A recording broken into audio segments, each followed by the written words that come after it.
They say for that they want to kill him. They say, when Pilate heard this, he was even more afraid. So he went back inside. He went back inside in place. Where? Yes, Jesus. Who are you? Are you a God? Are you a God? When he heard them say, he has said he's the Son of God, he ran back inside and put him say, where are you? Who are you? Where have you come from? He was now afraid. And so, went back inside and he asked him, but Jesus, where are you from? Where do you come from? In other words, who are you? He asked Jesus, but Jesus gave him no answer. And then we finish up now.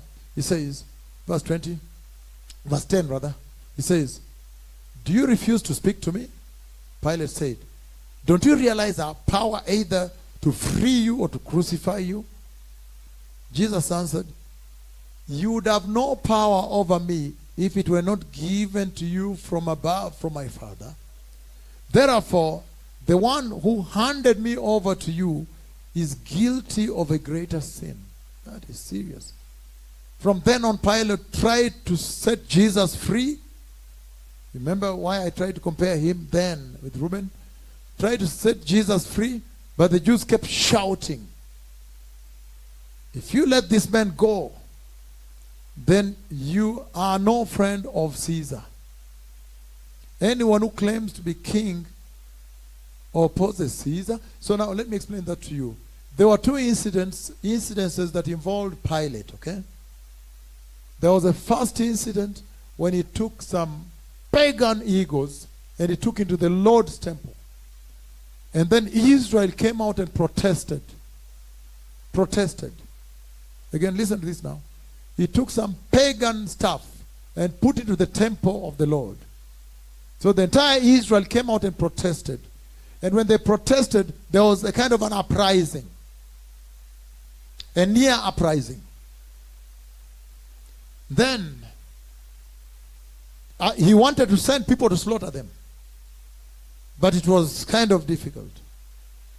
And then there was a second incident also, which actually went through into an uprising and there was a slaughter. So the lead authorities over Pilate were examining whether he is good enough to lead. Because wherever you are supposed to keep people calm, not uprising. So that's why they now threatened him. They threatened him here. That if not, we'll report you.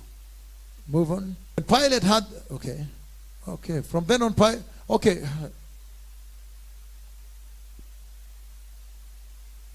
when Pilate had this preparation of Passover week, about the 6th hour, here is your king, Pilate said to the Jews.